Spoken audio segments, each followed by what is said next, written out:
ಸಾಕು ಅಂತ ಕೊಟ್ರೆ ಅದರಲ್ಲಿ ಅವಳ ಕುರಿ ಸಾಕ್ತಾ ಇರುವಂತೆ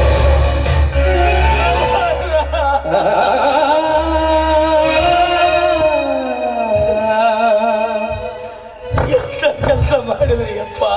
ನಾನು ತಪ್ಪು ಮಾಡಿಬಿಟ್ಟೆ ರುದ್ರ. ಎಂತ ಕರುಳು ಕೇಳಬೇಕಲ್ಲ.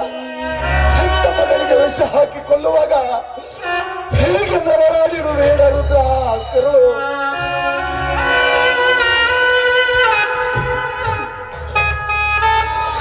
ನಾನು ತಪ್ಪು ಮಾಡಿಬಿಟ್ಟೆ ರುದ್ರ. ಅವನಿಗೆ ವಿಷ ಹಾಕಿ ಅವಳು ತಪ್ಪು ಮಾಡಿ ಅವಳು ಸತ್ತೋದ್ಲು. ಈಗ ನಾನು ತಪ್ಪು ಮಾಡಿಬಿಟ್ಟೆ ರುದ್ರ. ಇಲ್ಲದಲ್ಲ, ನೀವೇನು ತಪ್ಪು ಮಾಡಿಲ್ಲ.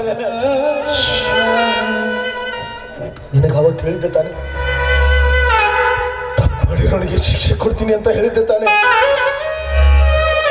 ಆ ಪ್ರಕಾರ ಶಿಕ್ಷೆ ಕೊಟ್ಟೆ. ನೋಡು, ಕೊನೆಯದಾಗಿ ನಂದೊಂದು ಮಾತು ನಡೆಸ್ಕೊಡ್ತೀಯ ರುದ್ರ. ಕೊನೆಯ ಮಾತು. ಯಾಕ್ರಿ ಅಪ್ಪ, ಯಾಕೆ ಹಿಂಗ್ ಮಾತಾಡ್ತೀರಿ? ಏನು ಹೇಳಿಯಪ್ಪ? ನಾ ಮಾಡ್ತೇನ್ರಿ, ನಾ ಮಾಡ್ತೀನಿ.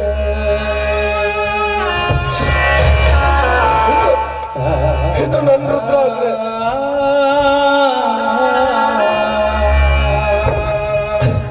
ರುದ್ರ,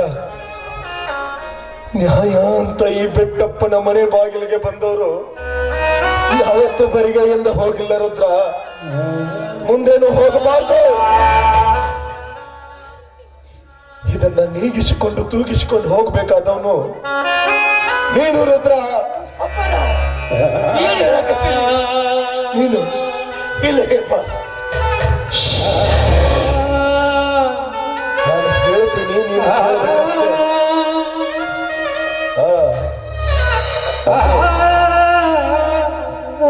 ರುದ್ರ ಅಂದ್ರೆ ಸತ್ತ 40 ಹಳ್ಳಿಗೆಲ್ಲ ನ್ಯಾಯ ದೇಗುಲ ಈ ಬೆಟ್ಟಪ್ಪನ ಮನೆತನ ರುದ್ರ. ಈ ಬೆಟ್ಟಪ್ಪನ ಮನೆಯಿಂದ ಅನ್ಯಾಯ ಈ ಬೆಟ್ಟಪ್ಪನಲ್ಲಿ ಜೀವ ಇರೋವರೆಗೂ ಆಗಿಲ್ಲ. ಆಗಬಾರ್ದು ರುದ್ರ, ಇನ್ನು ಮುಂದೇನು ಆಗಬಾರ್ದು.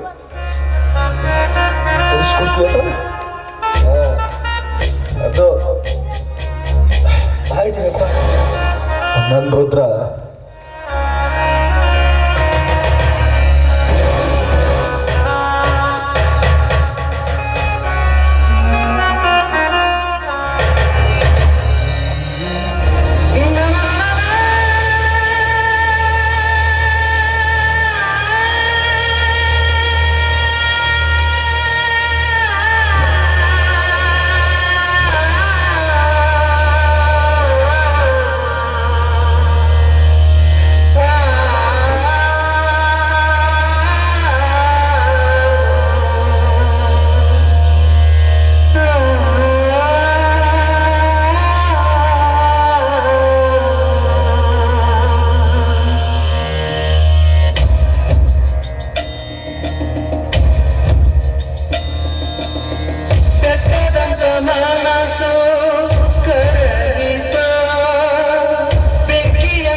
ಇಲ್ಲ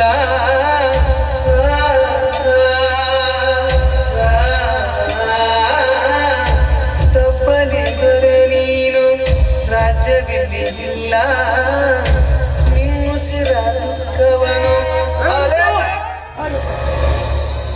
ಈ ಬೆಟ್ಟಪ್ಪ ಕೊಟ್ಟಿರೋ ತೀರ್ಪು ಸರಿ ಇದೆ ತಾನೆ? ಅಂತ ಈ ಬೆಟ್ಟಪ್ಪ